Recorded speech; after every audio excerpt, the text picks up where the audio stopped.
final recipe for today are the Peachy Cheesecake Bites. It's a delectable dessert that's packed with protein and has several health protective components that boost healing and immunity, which are so important when you're undergoing your treatment for cancer. They are small in size, so they're great if you have a small appetite. You won't be overwhelmed by it.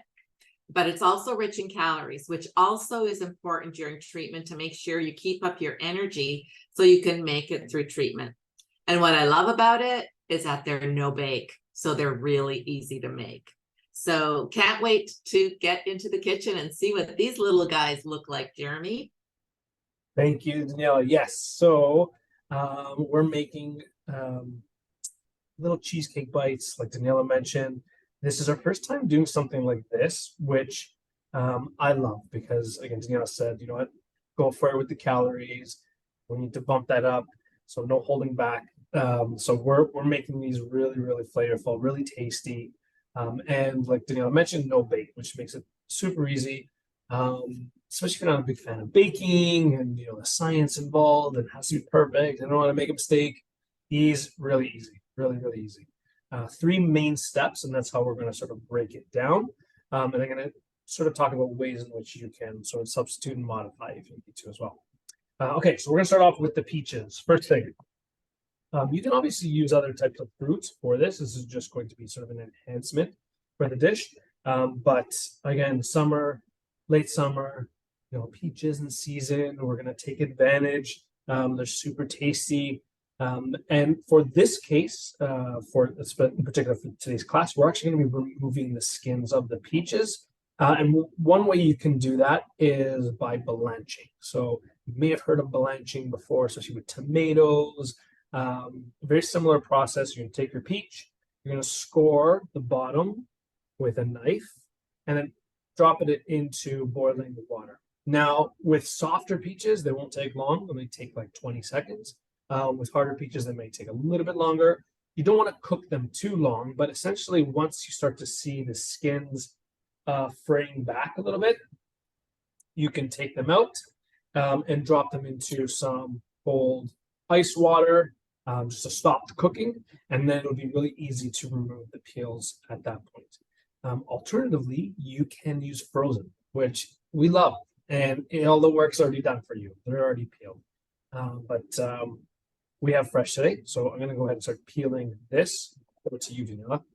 Yeah, so one of the reasons we're peeling the skin off is that this recipe is geared to more towards people who are going through treatment, and sometimes diarrhea or bowel blockage may be issues, so you're told to avoid skins and seeds.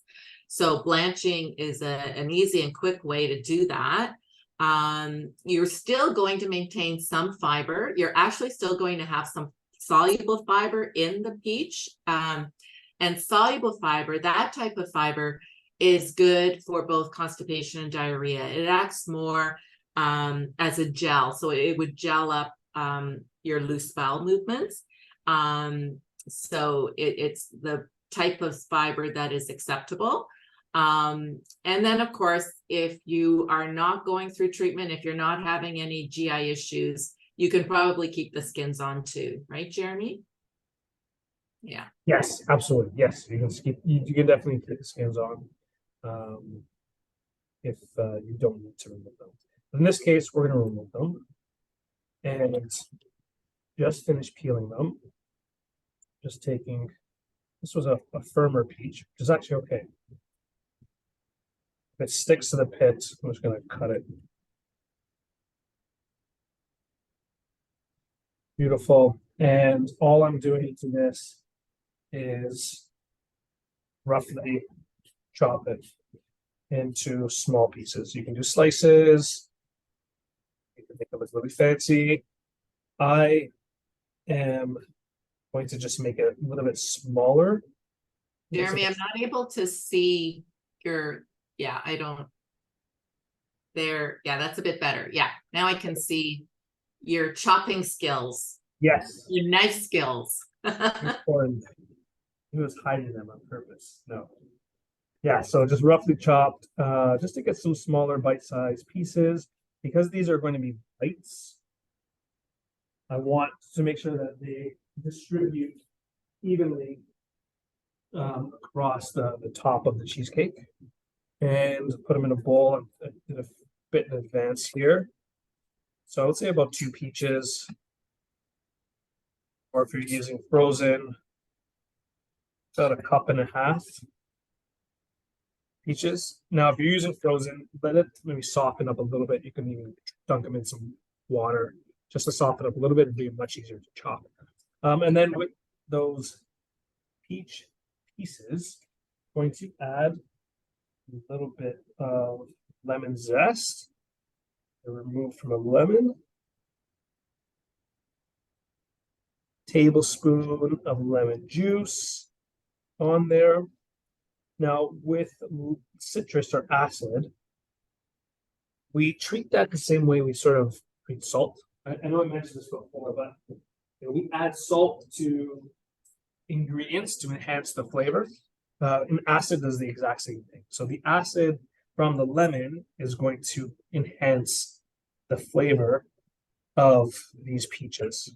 Okay, it's going to soften them up a little bit and going to bring out some of the natural sweetness in there. Plus some of that, lemony flavor is going to just be really, really nice for our coffee. So we're going to put that aside. That's our peaches. Okay. Now for the bottom, the crust, very important. We're using, pretty classic for cheesecake. We're using just a graham cracker. You can use, even if you have like, social tea biscuits or any of those more neutral flavored like biscuits or cookies, those will work as well. You're just going to want to put them in a blender or food processor and just pulverize them into a crumb. Now, to help it clump together, to stick together a little bit easier so that it forms a base, what I added to this was about a tablespoon of olive oil, which you might think is bizarre, but trust me, it works really, really well with the cheesecake and the graham crust and the peaches. It works really, really well together. A tablespoon of olive oil and about a tablespoon of maple syrup.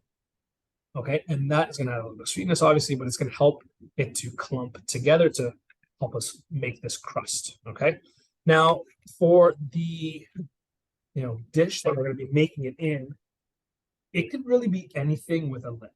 So I have a baking pan here, but if you don't have a baking pan at home, you can use a saute pan with like a lip. You can use a square or rectangle baking tray. That'll work as well. Anything really to hold the device. So we're making a circle shape, but you can easily make this a square or rectangle as well. And to line it, back to our favorite, parchment paper. So nice little trick, and we'll take the parchment paper, going to bring it under a little bit of water, just a little bit, just so that it's easily pumps up. You can sort of wad it up like this, and then unravel it. I'll get rid of that excess water. And again, you can do this with any shape baking dish, as long as you cut the parchment bigger than the actual dish itself. Super easy. So now we've lined the pan. So this is going to make it much easier to remove, much easier to clean as well. Super important. Okay, so that crust goes in, and then going to spread it to every corner and push it down. More pressure you give, more solid the base will become. So, it doesn't have to be perfect, but try to make it as even as you can and give it a little bit of pressure. It starts to stick. It'll give you a much more secure base. Okay, that looks good. That is going to go into the freezer. So not the oven. This is going to go into the freezer, and we're just going to let it set for a little bit. We're going to do a much quicker version just to show you today. But if I was doing it at home, you can let it set for like 10 minutes, 15 minutes. And that'll make it a lot easier for us to put our spread in without it sort of disturbing the base. Okay, I'll pop that in the freezer while we do the filling. He was sneaky this time. I totally thought you were going to say the oven, and then of course it's no bake, so it would be the freezer. Tricks. All right. So for the filling, I'm using a food processor. You can definitely do this by hand with a whisk, or if you have a motorized hand blender, that'll work as well. We just want to combine our ingredients together and see like a nice smooth mixture. Okay, so we are using cream cheese. Making a cheesecake, it's not going to be full cream cheese though. So we're using about half a block, half of a 250-gram block. So we're looking at about 125 grams here. And that's going to go in the food processor. And then this is where, again, you can, modify depending on your needs. Like, if you're looking to really up the calories, like Tanila mentioned in this case, go for the full fat, right, cream cheese. Otherwise, if you're looking to lighten it up, you can obviously choose a light one. And then the other part is going to be cottage cheese. We've been using cottage cheese quite a bit in some of our recipes. I just love the amount of protein that it gives you. And it's such a neutral flavor that it mixes really, really well with the cream cheese. And you really won't know that it's not a full cream cheese treat. So we're adding about a cup of this. And I like that combo, Jeremy, because people sometimes think cream cheese has protein in it just because there's the word cheese, but it really is more of a fat. And we do need it. We definitely need it if our appetite is low and you need the energy during treatment. But I also love the cottage cheese because you're right, it is super high in protein. 1 cup of cottage cheese actually has 28 grams of protein. So that's a high amount. And we've talked about it before. It's more of the casein versus the whey protein. And it's quite beneficial for building lean body mass. Mm-hmm. Yeah, I love it. We've been adding it. I think the last time we put it in our muffins, we made salads, breakfast bowls. It's just a great ingredient. It's the return of cottage cheese. I remember it had its spotlight. It's coming back. I think. It's coming back. Yeah. All right. So cottage cheese, cream cheese in our processor. I'm going to add a little bit of vanilla flavor. This is actually a vanilla paste, but you can just add vanilla extract. But again, here's where you can flavor it any way you want. If you want to have like a nice little orange flavor, throw a little orange zest in there. Or if you want to have more of those warm spices, or you can throw a little ginger, cinnamon, clove. This is where, again, you can sort of take it into whatever direction you like. And then for the sweetness, again, back to the maple syrup. And you don't need to add too much. So I'm going to add about 1.5 tablespoons to this. We're going to get a little bit of sweetness from the crust, a little bit from the peaches as well. So don't have too much. Now I'm going to blend this up until it is nice and smooth. I'm going to mute myself, so I'll throw it over to you, Tanila. Yes. So I'll talk a little bit more about the cottage cheese and the casein. And so it's great if you're undergoing treatment. We need to replenish our muscle stores, and we need our muscle for function as well. And also if you're maintaining some activity or doing some training, the casein protein is more slowly absorbed. So that's why it promotes better muscle gain. And it also helps to prevent muscle breakdown. So that's where that is key. It doesn't mean whey protein is not good. It's actually an excellent source of whey protein, but casein is also good as well. And as Jeremy's whipping that together, I thought I would just take an opportunity also to talk about the fact that this is no bake. Therefore, it also has less of a smell or aroma. And I know that sensitivity to smells, nausea are something that is common when you're undergoing treatment. So that's another factor that is helpful with this recipe, is that it's low in aroma. That looks yummy, Jeremy. It's my weakness. Cream cheese, cheesecake. Was peaches. that your dessert of choice? Yes, yes. All right. Well, you're gonna have to make this one then. Yeah. All right. So just pureeing it in smooth. Again, you can do this with a whisk or a hand blender, and just to break the curds of that cottage cheese until it's a nice smooth mixture. Okay, and now hasn't been 10 minutes quite, or let's assume that the crust has been in the freezer for 10 minutes.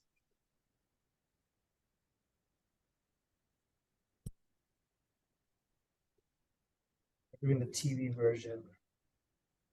Gonna make sure it's nice and patty. And the reason why is that when it's a little more frozen solid, it's a lot easier to spread the filling, but we'll make it work. So filling goes in. Use a spatula or a silicone spatula so that the last bit out.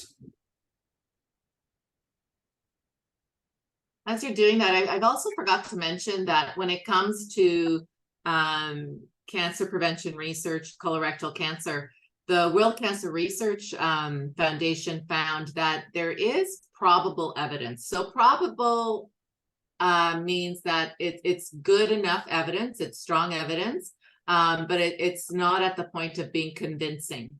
But it's good evidence that dairy products and calcium intake play a role in reducing colorectal cancer risk. So I'm glad we're using the cottage cheese in this recipe.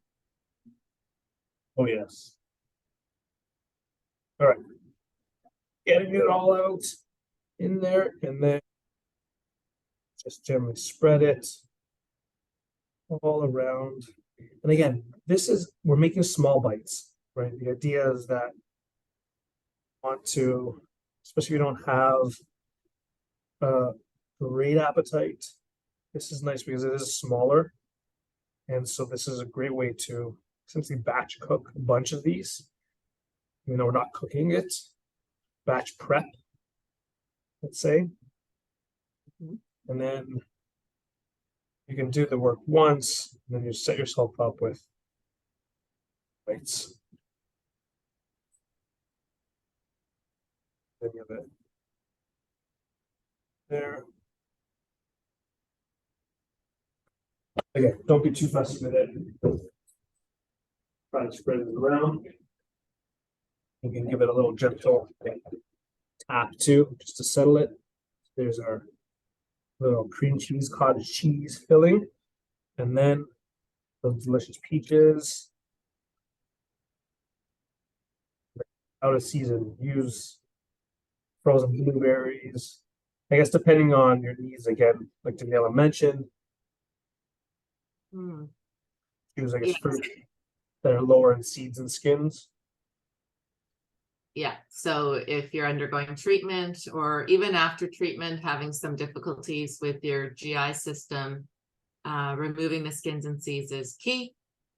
If not, I think there's another variety of this cheesecake you could make with blueberries too, right? That was the other plan, but berries, not the best if you have diarrhea.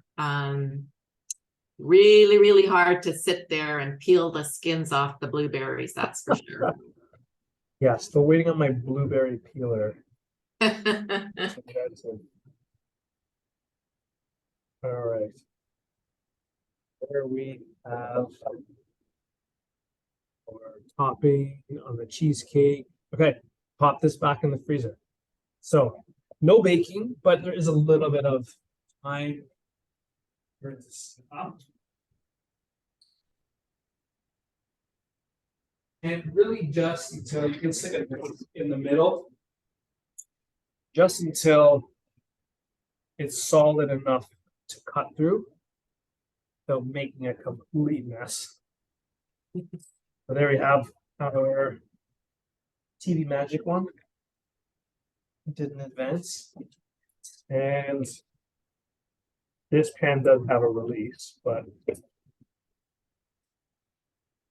can see Beautiful. Oh, so yummy. parchment work out really easily. Let me get a nice knife. It actually looks pretty cool in that parchment paper right now. Hey, not too cool. Pretty cool, yeah. Yeah. And then just cut it gently, peel back, and you can start to see the reveal on the side, the crust on the bottom.